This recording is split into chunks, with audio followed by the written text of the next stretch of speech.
I'm a cross-country skier, so as you'll swiftly discover, there is absolutely nothing cool about me at all. Like, you do not need to worry there, mate. Like, I am genuinely, like, a properly old-school romantic when it comes to dating. My girlfriend has split up with me the day before. I was in the process of leaving the military, so had realised that I was losing my job. I couldn't run anymore, so that was my hobby gone as well. And I just found myself in what was just a fucking dark place.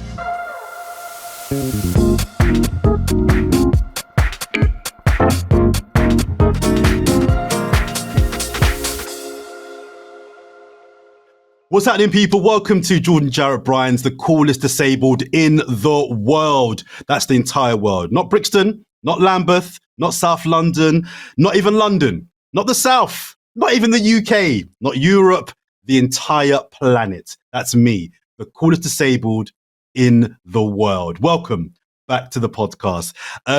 This week on the show, guys, I know I say this probably every week, but I've got someone who genuinely might be able to challenge the throne and genuinely push me on that particular statement. If it was a coolness race, he might have a foot slightly ahead of me. I don't think he does, but it's going to be close, right? It's going to be close.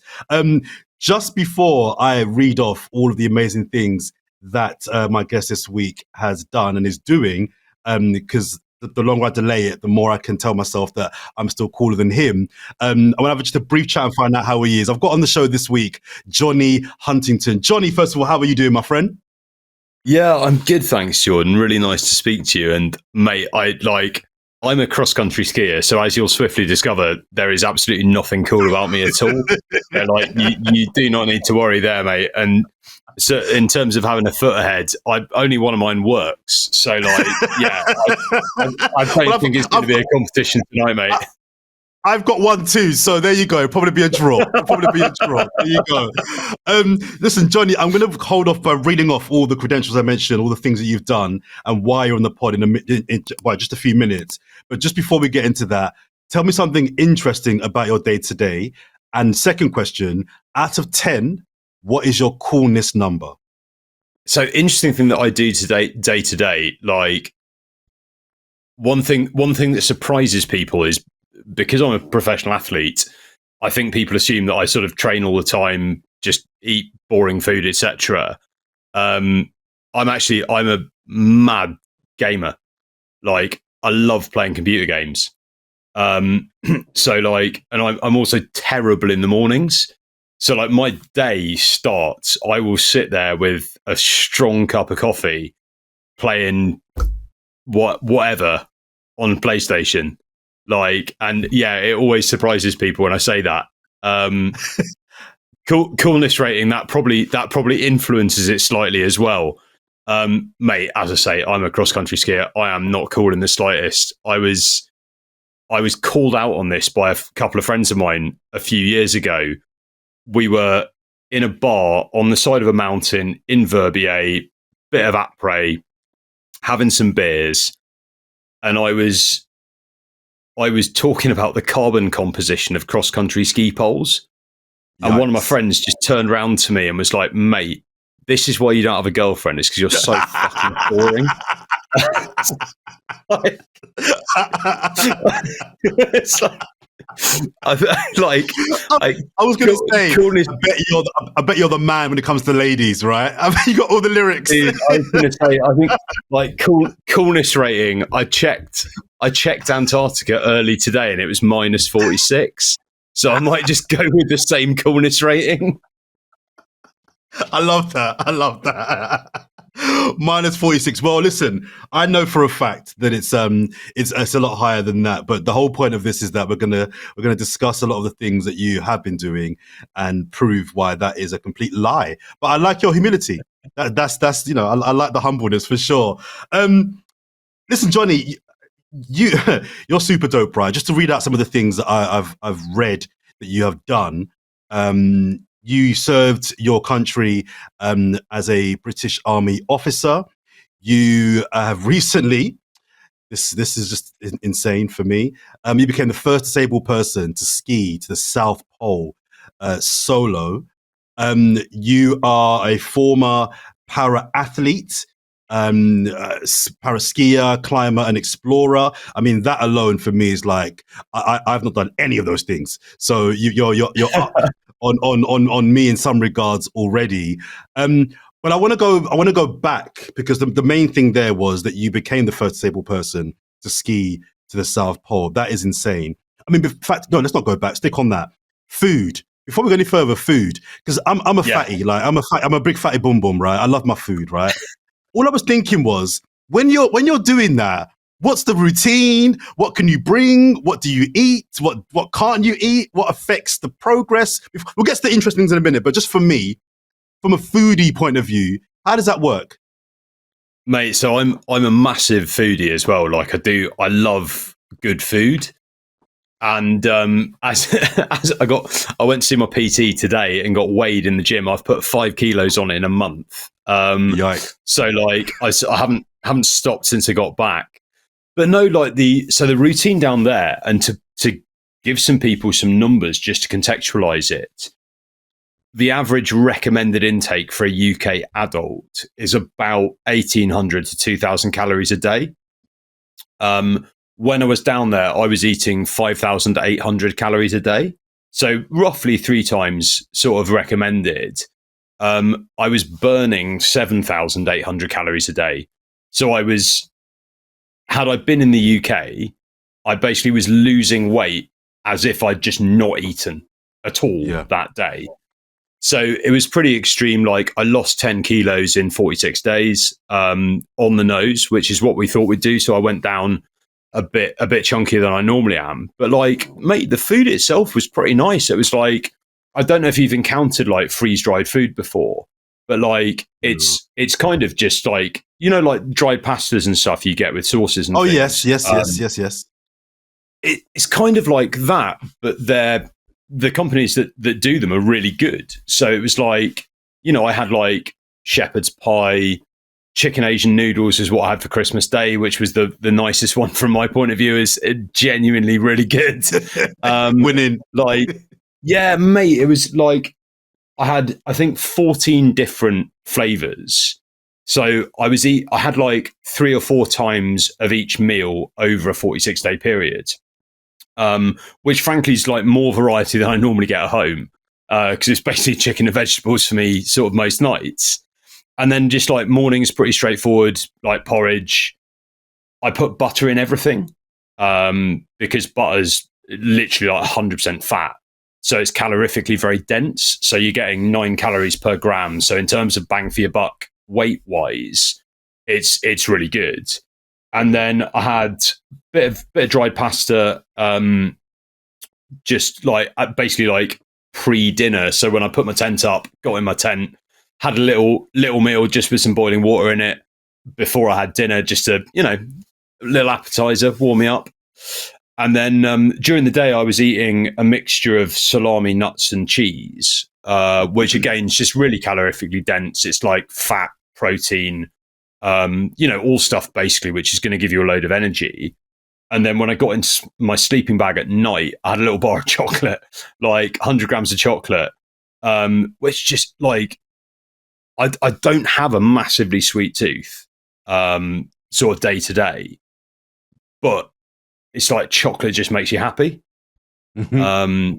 So for me, that was like, it was a really nice way to end the day. It's just like lying in your sleeping bag, you know, reflecting on what you'd done, listening to a Harry Potter audiobook, and just snaffling a bar of chocolate. So that was literally everything I ate of a day for 46 days. But like, I didn't get bored of it. In fairness, I have a pretty high boredom threshold for food.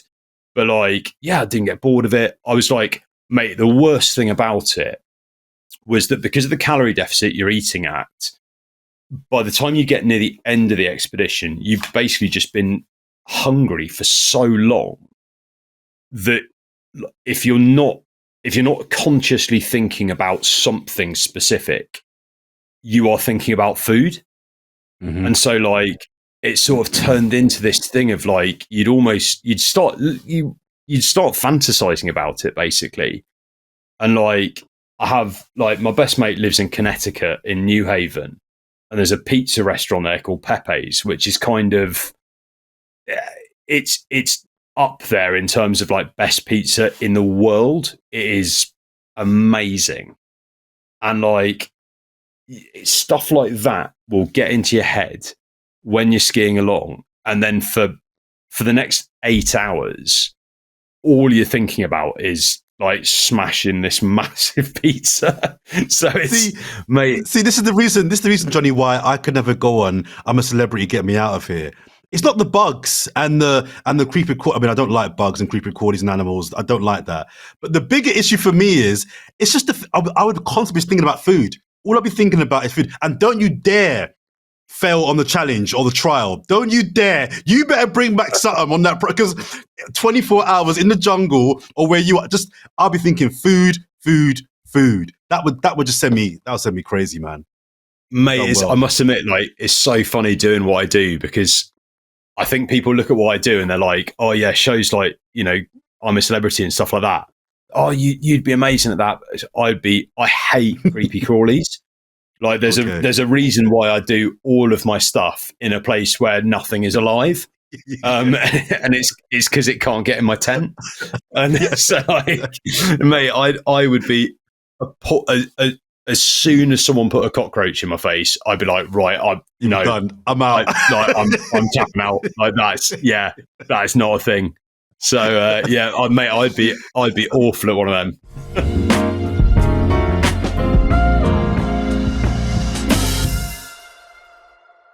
So let's stick with this then, because this is let's have it right, a phenomenally cool feat.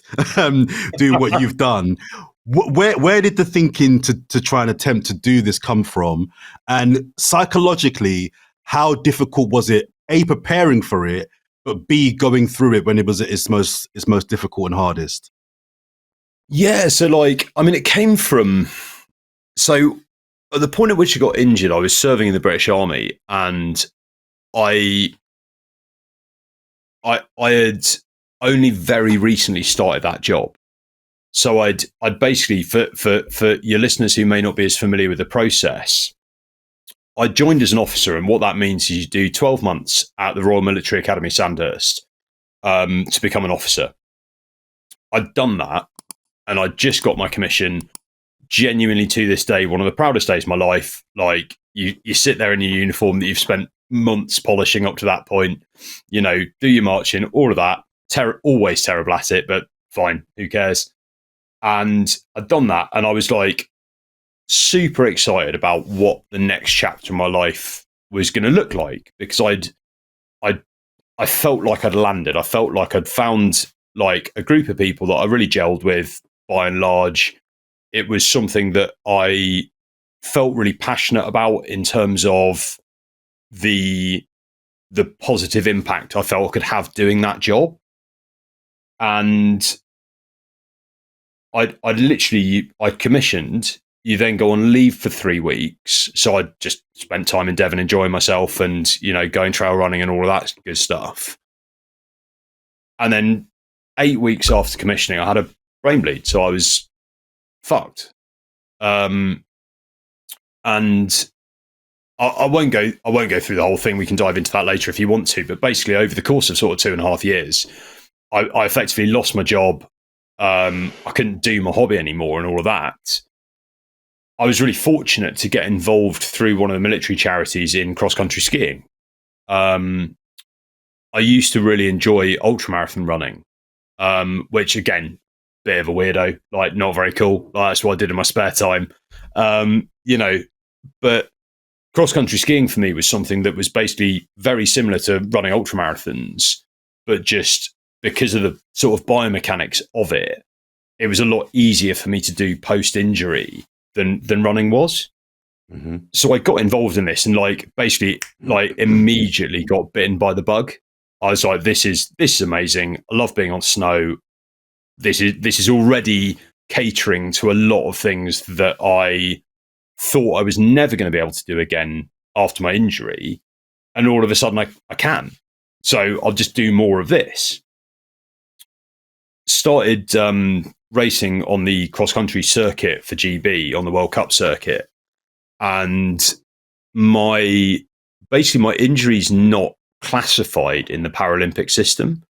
So they have a load of different categories that you can fit into. So I was a standing men's skier. But they didn't have a specific category for like neurological injuries with the symptoms that I was displaying. So, sorry, I tell a slight lie there. They do actually specifically have a category for it, but they didn't want to put me in it. And I'm sure a lot of you, well, I don't want this to come across as a sore point because it's not, because ultimately my view on all of this stuff was, fuck it, I'll just put me in whatever category you want. I want to be on the start line. I like, you know. But basically, the category specifically, my shoulder and my arm were like comparatively stronger than my leg, so it doesn't present as if it's been injured until you start trying to compete at an elite level. You know, for day-to-day tasks and stuff, it's absolutely fine. If I go into the gym and start lifting weights, on the other hand, like there's a really obvious deficit. So I think, unfortunately, what I encountered in like the sort of Paralympic stream of sport was that it's as inclusive as it can be. I think I fully appreciate that, like, being disabled is like very complicated. It's, you know, it's sort of, you know, we use this umbrella term of disability, but that encompasses this vast spectrum of, you know, not only of different types of injury, but of also different outcomes from that injury. So it was one of those ones where I think I was classified as a below knee amputee, which I am categorically not.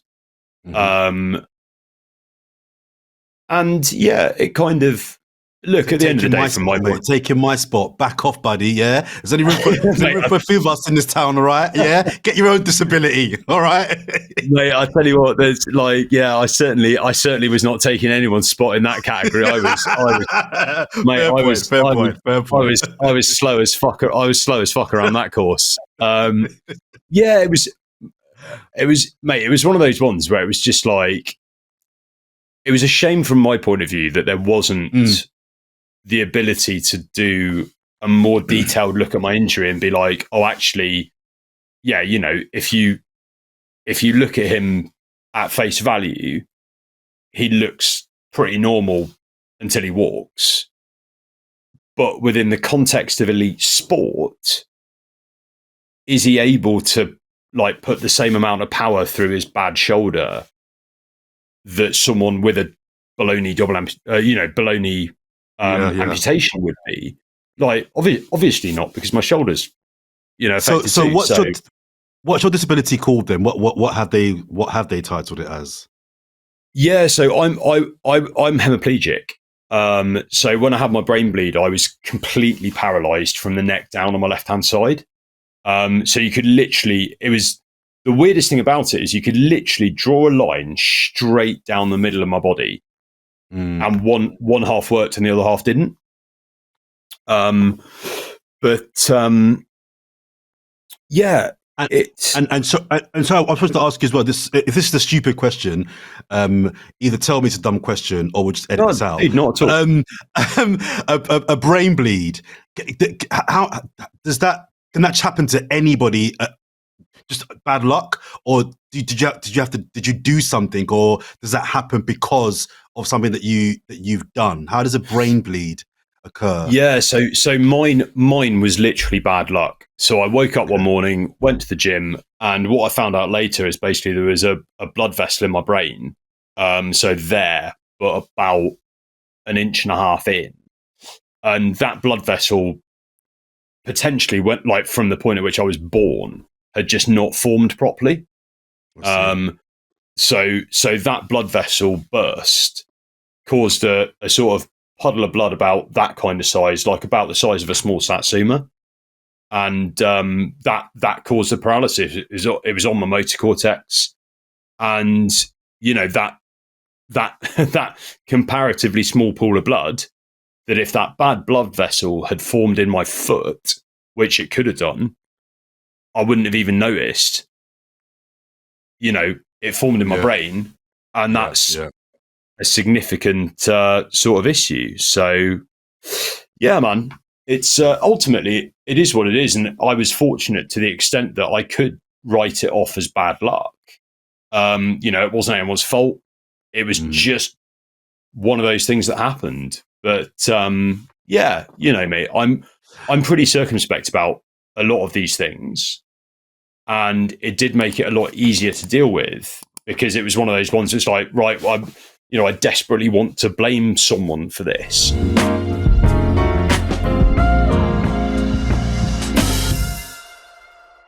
I know many people that are disabled but have acquired them. So my disability was from birth, right? But some people, it happens when they're 5, 10, 20, 30, right? And I can think of 2 people I know of, Jonny, that they've accepted their disability to a degree, but they do still hold a level of anger, right? And one of them has said this, one of them not so many words. And you seem like you don't have that anger. You seem to be quite sanguine about the whole thing, like shit happens, right? Just kind of get on with it. I was going to ask you, did you ever at any point, have this kind of not so much why me, but just some kind of negative feeling towards this thing happening to you? Mate, I have literally been in tears on a mate's sofa, holding a glass of whiskey, saying, "Why me?" In those words. I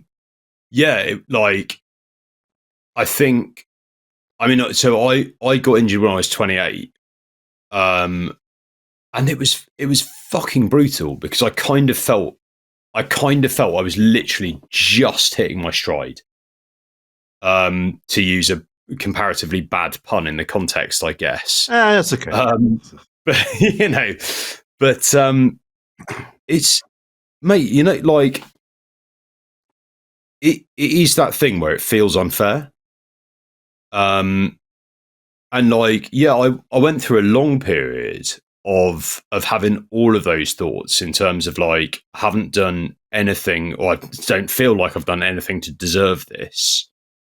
And yeah, it was, I went through a really significant period of really poor mental health, sort of summer of 2016, because when I first got injured, so I got injured in June 2014.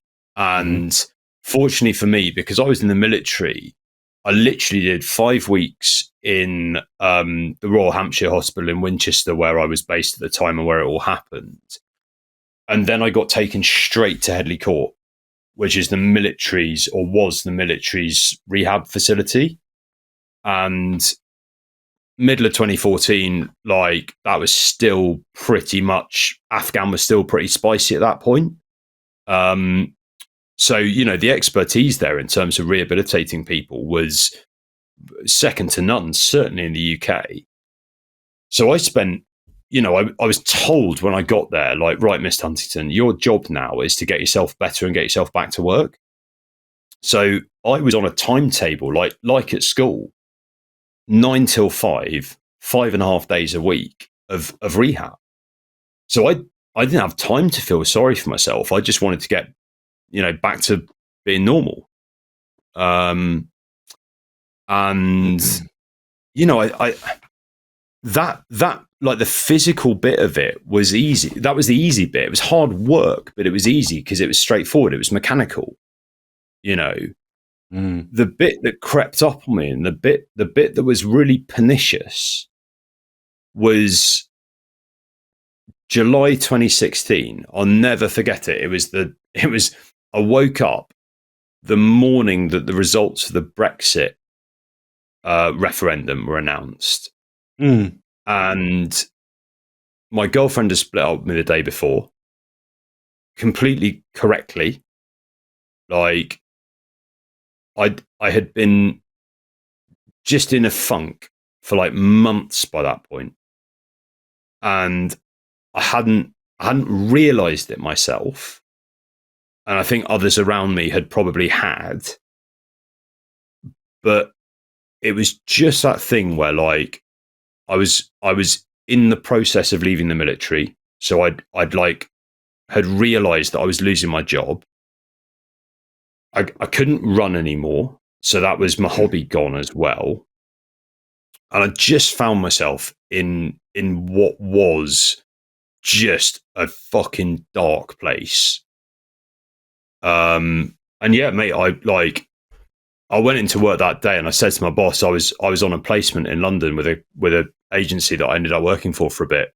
Like, I went into work that day and said to my boss, look, I'm really sorry, but I can't do this. Like, I need to go home for a bit. And they were super understanding. They were like, look, absolutely fine. You do what you do and you give us a call when you're ready to come back. But I went home. I drove back to Devon that day with the intention of not coming back. Mm-hmm. And like, it was just really hard because I didn't know. I had this idea in my head of what the future ought to have looked like, and it didn't look like that anymore. Yeah, and it took a long time. And you mentioned, sorry to cut you again, but you mentioned there that you said your partner split up with you, and rightfully so. How much of a factor was this change in your life playing in your relationship? I suspect probably I was trying my best to like crack on as if everything was normal. And in a lot of ways it was. Like, there was not a lot, like, you know, we didn't go cycling together. You know, like riding a bike is one of the few things that I still to this day like can't really do. Sure. But like it didn't directly impact any of the stuff that we used to do together. But I think it was, so at the time it was long distance, which, you know, it never helps. Hard anyway. Hard anyway. But like, yeah, dude, it was one of those ones where like what I came to realize later, like afterwards, and obviously hindsight's a beautiful thing, is that for a long period of time I hadn't been myself. And like, I am by default a pretty happy, pretty optimistic, pretty, like, I try to be a pretty just like cheery person. And I think that I'd kind of ended up in this place where I was quite, not necessarily in like with all the negative connotations that it brings, but I think I'd ended up in quite a sort of self-centered place where I was basically very fixated on my own like misery in a way. I know I suspect it didn't present quite as dramatic as that, but I was just, mate, if I'm honest, I was just very unhappy with my situation. Sure. And what I hadn't done at that stage, and don't get me wrong, like, I don't massively beat myself up about this, because ultimately, like, it's a pretty traumatic event. Do you know what I mean? Like, it's not, yeah. It's not something you're just going to walk away from and be like, yeah, stroke, cool. But I think what I hadn't done was I hadn't allowed myself the time to kind of say, why were you actually doing all this stuff in the first place? You know, like the military, the running, all of this stuff that you enjoyed doing and that you felt was meaningful. Like, why was it meaningful to you? Because the reality from my point of view is I joined the army. I did enjoy, don't get me wrong, I did enjoy, like, you know, running around a field, getting wet and muddy, etc. It's like university with guns, basically. It was brilliant. But what I'd lost sight of is that actually I joined the military to help to help people who couldn't help themselves. That's what I wanted to do. And I'd lost sight of the fact that I could still do that. And the element of danger, because all the cool things that you've done are all super cool, but there's an element in danger. I mean, running not so much, but running's running. Running's not easy. From the military to going to the South Pole and doing what you've done. What is it about weirdos like you that have this like insatiable need to want to do these things that are incredibly rewarding and satisfying, I'm sure, in so many ways, but equally very, very dangerous too? Because these aren't things that I would ever. My brain isn't wired to do some of these things. What is it about you? Do you think that draws you to these things that take you to the brink of danger? I guess, yeah. Yeah, so I must admit I've got a slightly different take on it, because Go for it. I don't like danger. Like I am not an adrenaline junkie. I'm not a risk taker at all. Like I'm actually, as a person, I'm very I'm very structured in my day to day. I like routine. Okay. I like habit. I'm actually quite. I see myself as quite conservative in my approach to life. I think the thing about these kind of trips that I do, and I fully appreciate, they are pretty, sort of left of field for the majority of people. But like, from my perspective, basically a good trip is a boring trip. Okay. Like my job as a sort of professional in this space is basically to manage and mitigate risk to the extent I can. And the reality is, this is why I don't have a girlfriend, is because I make something that's like on the surface quite exciting, extremely fucking dull. No, but I don't think you made it dull. You've not made it dull at all. You're right. That is an interesting take, because I hadn't looked at it like that. And I think you used the phrase there, kind of managing risk and controlling things that could go wrong. You don't want things to go wrong. That's not what drives you. What drives you is the fact that things could go wrong, but I need to control that and manage the fact that it can't or it won't. So I don't think that's dull at all. But you're a good-looking man. You're very intelligent. You're well-spoken. Clearly an interesting and cool person, in my opinion.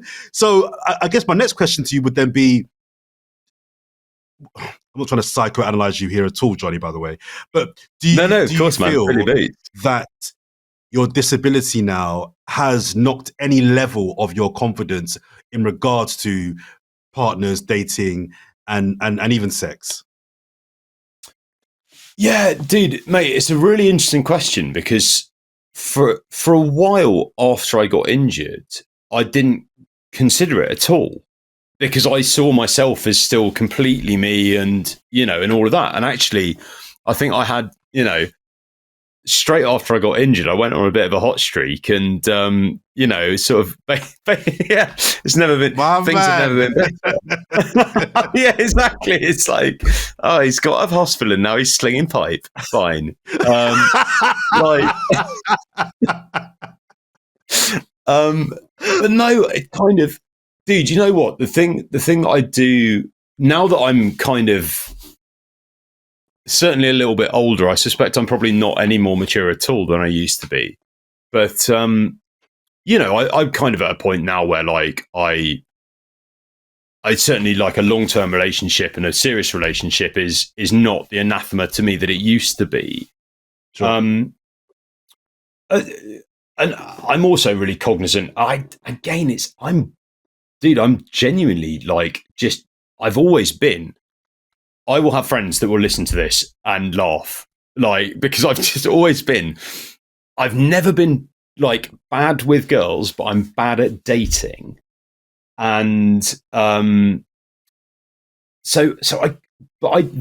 think that I get that pernicious thing in the back of my mind that it's like, and you meet girls on dating sites and stuff. I think it's pretty de rigueur in modern life. I also live in bumfuck nowhere, so like unless it's going to be, is that what you're saying, Jonny? Dude, unless you're going to meet the 5 girls from the local pub and date all 5 of them, like you're going to be on a dating app somewhere. But I do kind of have that slight hang up about that kind of thing of like, has anyone ever like not replied to a message where I've told them about my injury? Sure. I think that and look, I like to think that I'm sort of well adjusted enough these days that actually if they do, that's more a reflection of them than me. Like it is not something I lose sleep about. I'm a pretty, like, I am genuinely like a properly old school romantic when it comes to dating. Like, I like the idea of one partner forever. And I know that sounds naive in this day and age, but fuck it. So did the idea of a disabled bloke going to the South Pole. So who cares? On that logic, I kind of don't think disability ought to play a factor because, we date people because of like looks, obviously, personality, obviously, at no point is there a category in there that's like, do you want to date someone like your Tinder bio? Do you want to see profiles of people who are disabled or not? Like, yes or no? I don't, it's sort of one of those things, but it would also be naive of us to acknowledge that it's not a factor. So, yeah, mate, I really don't know. Like it. No, it's interesting to hear that perspective because I'm always just fascinated to hear from people with disabilities how and if it affects, how they approach dating, whether it, increases or decreases their confidence when it comes to, dating opposite, same sex, whatever your preference is. That always interests me because if it's something physical versus something that's not obvious, what role that plays in a relationship. Because I think we like to think that we don't judge people for whatever things, but we kind of do. And I think it's not fair to then criticize somebody for judging a disabled person based off of what they think their life could be like with that person. I like to know I wouldn't do that to another person, but I'm also not naive enough to think that other people don't do that. And I don't judge them negatively for judging this person. If that's how you want to see the world and what's best for you, then so be it. But mate, I totally agree. And yeah, I totally agree. Sorry to cut you off, man, but like, yeah, I completely agree. And like, it's again, like, I know for a fact that I have friends, particularly those of whom are married with kids, that will be like absolutely like laughing on the floor now about me talking about relationships because I'm a 39-year-old single man who's lived on his own for the last goodness knows how many years. But it is like, I put it this way. Like, if you really love someone, then I guess it is what it is, isn't it? Yeah. And if you don't for whatever reason, then it was never meant to be anyway. It's not for you. Yeah. Yeah, this is it. And don't get me wrong, it is difficult. And we do, we're a visual species. Like, it's difficult when you've got, stuff which is sort of, obviously not like the norm. But I don't think, I suspect that is probably, when it comes to dating, not necessarily the realm of purely those who are disabled. So I think true. The whole thing is kind of, well, certainly from my point of view, the whole thing's basically a complicated quagmire, which I have certainly navigated less successfully than anywhere else I've ever been. So sort of, I'm not sure. I'm not sure whether my views have got any weight really on this one. Well, they have weight for you. That's what matters. They're your views. So that's all that really matters. If only they had weight for one. If only they had weight for one of the ladies. Your time will come. Your time will come. Don't worry. So just a couple more. I'm desperately hoping my time comes before my hair goes thin. I was down. I've been in denial about this for a while now, and it's again. I sort of being a disabled polar explorer, I can't afford haircuts very often, so it looks like luxuriant from the front. But if you were to go on top, it's a different story. Oh, and I got to, dude, I got to day 2 of the expedition, and I'm a massive fan of wearing, rather than wearing a woolly hat, I wear a woolly headband because it keeps your it keeps your ears warm, but lets you vent from the top of your head. That's it. The thinking man's beanie is what that is. Thinking man's beanie. I got to hipster's beanie. I got to day 2 of the expedition, and it was like relentless sunshine the entire time. And I stopped for some food and water, and was like, actually, the top of my head really hurts. And I touched it, and it was really sensitive. And I was like, dude, you've got to the point now where there's no option but to accept the fact you're thinning, significantly thinning. Yeah, and so it was the switch out of shame in terms of I had to go into my bag, fish out my hat, and just the headband just went in and be like, I will not see you again for the rest of this trip.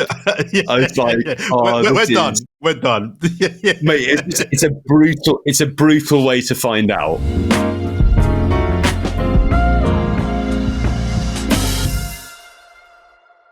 Again, just talk me through what it was like day by day. How long was it, and what were the hardest parts of that entire expedition?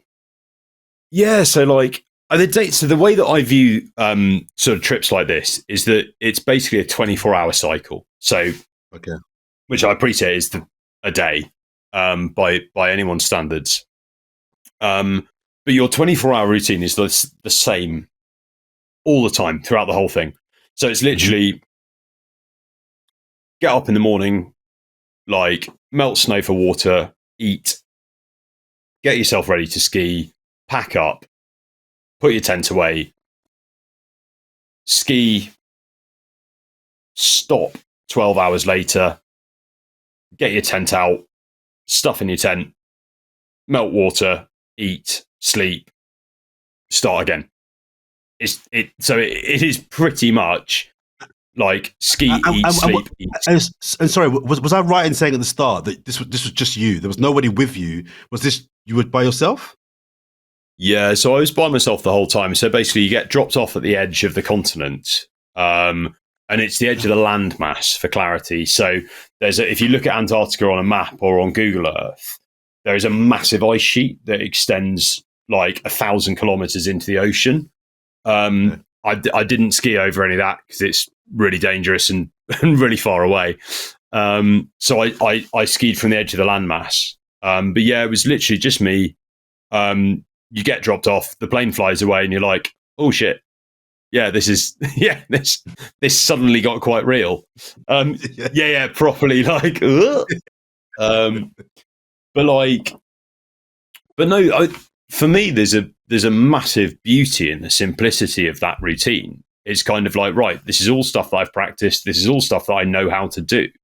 So actually, when I was flying to the start point, I was super nervous.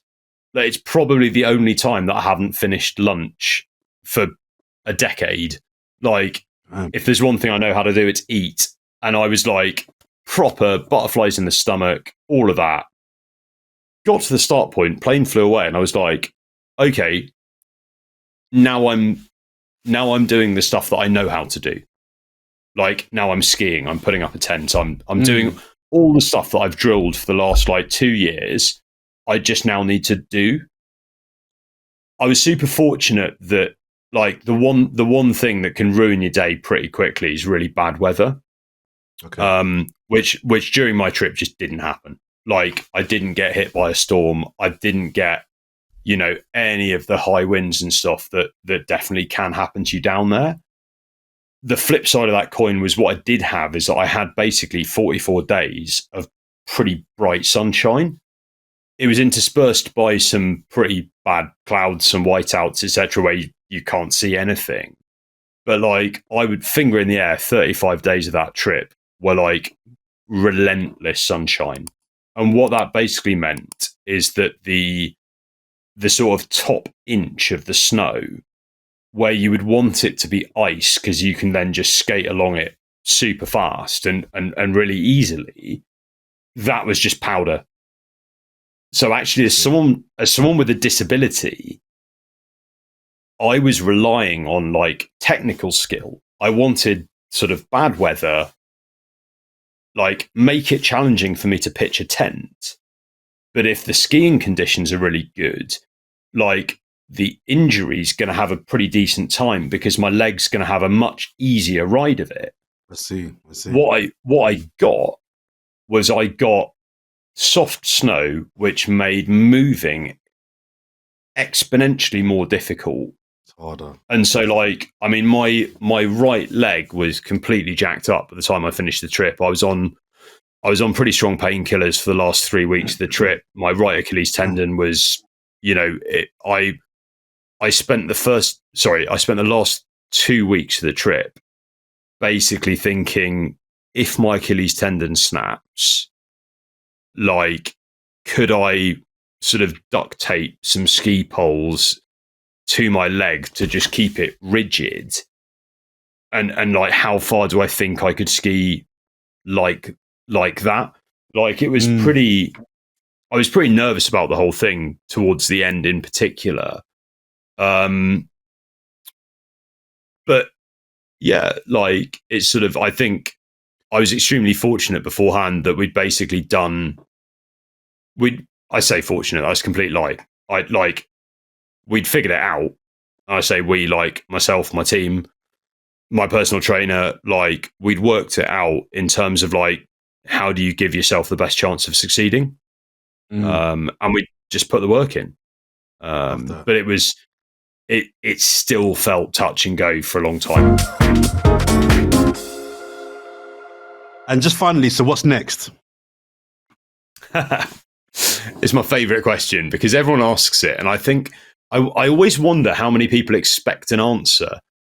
In terms of like, it sort of should be like, I'm now going to sit on my fat ass for ages and not do anything again. But no, sadly, I am a moron, and so I have got the next thing lined up. So I'm hoping that this summer I might be offered a place at the which is a pretty gnarly 100-miler in the Alps, which I don't think's ever been done before by a disabled person, which would be pretty, like, it was, put it this way, that was a bucket list race before I got injured. So to be able to do that now would be sick. The next really big project I've got lined up is we're doing the 50-50-50, so 50 marathons in 50 states in 50 days in the United States, which again is kind of, I mean, a significantly, in my opinion, like that worries me significantly less than the pole. Like the pole was a big trip, and you're on your own. You've got no support or nothing like that. Yeah. I've run a lot of marathons in my time, and like it will be tough, but it's also not the crux of the trip. I think the thing for me, and as we spoke about earlier, like the mental health issues I experienced as a result of my disability, I would say were significantly not more impactful, but like they had a significant impact on me. And from my point of view, I think so I'm a sports scientist by sort of academic background. And I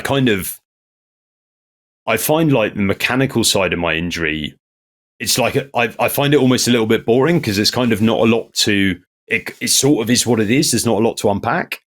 Yeah. Whereas like the mental, the cognitive side of it, I find fascinating because it's this kind of constantly slightly shifting and changing puzzle. And I think that mental health is absolutely very much in the zeitgeist at the minute. And I think as a result of such, everyone's talking about it. And you'll have to forgive me for sounding slightly cynical on this one. But I find that plenty of people are talking about mental health and saying, "Oh yeah, it's mental health's really important. It's a really important thing." Okay, like great. Yes, I don't think anyone's going to argue with you on that. Where I feel there is a distinct vacuum at the minute is there is a lack of sort of practical advice in terms of how to maintain one's mental health. So what I'm trying to do over the next 18 months prior to the run is basically to work with sort of clinical professionals to put together some practical maintenance stuff that people can do of a daily basis in order to avoid the point at which they require a clinical intervention. And I mean, the very simple analogy I use is that you go to the gym in order to avoid seeing your doctor. And that's exactly what I'm trying to do for mental health.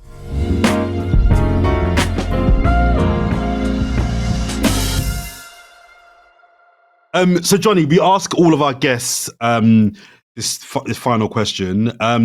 What's the stupidest question somebody has asked you in relation to your disability? Oh, mate, the one I get all the time is, "Oh, mate, what have you done to your leg?" And like the appropriate response is nothing at all. I've got a brain injury. But I kind of, dependent on my level of like tolerance and patience at any given time, I will play with them. I try not to, because I mate, you know how it is. We're all human beings at the end of the day. Like I try to be sympathetic in terms of, I mean, there are too many disabilities out there in terms of the scope of it all for any of us to kind of really appreciate it. And I'm exactly the sort of person as well, given how unlucky I am, that I would have put my foot in it with someone else previously anyway. So, I still do, and I'm disabled. Mate, this is it. Exactly. I've only got one fucking foot to put in it, and it normally ends up in it anyway. So fine. The number of really positive interactions I've had with people who have asked me in a polite and reasonable manner about my leg, like, I'm perfectly happy to talk about it. I'm perfectly happy to explain. Like, I want to talk about it. Same. But then you do get now and again, and again, for whatever reason, it tends to be basically white middle-aged blokes. It's like, dude, like, if you come up to me and ask me about, "Oh, mate, have you hurt your leg or whatever?" I will turn around to you because I don't care. Like, I will turn around to you and just be like, "No, I've had a stroke." And like that, like, you watch how quickly that shuts down a conversation. I totally hear Jonny, man. I've heard some. My disability isn't obvious, and I very rarely wear shorts. But when I do, and I'm abroad, some of the things that I hear are just insane. Out of interest, Jordan, just a really quick one. I'm conscious of time and stuff, but like, out of interest, do you experience it differently in the UK to overseas? Yes, because my prosthetic is quite modern in terms of how prosthetics are made globally, right? So if I've been to various African countries, probably about 8 or 9 in the last 4 or 5 years, and my prosthetic that's maybe not even built in the UK, but that's here in the UK is a lot more advanced and probably comfortable and probably costs more money to make than a prosthetic leg in somewhere like Senegal or somewhere like Uganda. Do you know what I mean? So when people see my leg, my shiny, nice leg with it's got a nice leather skin around it. It's like, it almost looks like a... Yeah, man. I've got the bougie leg. You know what I mean? I get looks, I get questions, and I get it. And I'm like, if I lived in this country, I wouldn't have this leg. I just wouldn't. So the questions that brings. Do you mind if I follow that up with one more question? And it's go because for it. I'm like, obviously, we all see the world just from our own perspective. So it's just really hard to know when you're traveling. Yes. With the exception of because obviously the prosthetic is a very visual thing. Yeah. And like you said, appreciating you don't wear shorts that often, but like, do you find that you encounter like markedly different attitudes when you're abroad? It's a hard question to answer because I don't really get people saying many things to me when I'm abroad. You get looks. I get looks because if I'm on holiday I've been to Nigeria or Kenya, I this might sound weird, but I think people know what I mean here. I look like I'm from the West. I look like I'm a British, Canadian, Australian, or American, right? So I'll get looks just from that. As any tourist, when you go abroad, let's reverse it. If somebody from, another country is walking through London, I can normally tell, even from the UK, I can like, you're not from London.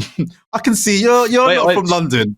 I live in South Devon, mate. If someone from the next village is walking through. There you go. There you go. You can spot that. So times that by 10 with a prosthetic, I get lots of looks. Like the looks are, oh, you're not from here. Secondly, oh, you're pretty cool. And the third one is, oh, you've got one leg. You do know what I mean? These are the things they're thinking. So it's hard to answer in terms of the attitudes I get because people don't often, unless you speak to somebody, they don't say anything. So I don't know what they're thinking, but I get lots of looks. As anybody with one arm in a wheelchair, do you know what I mean? Would get sort of thing. So yeah. The only reason I ask the question is that obviously, we only encounter the world as we find it. And I think it's really interesting as a disabled person, like,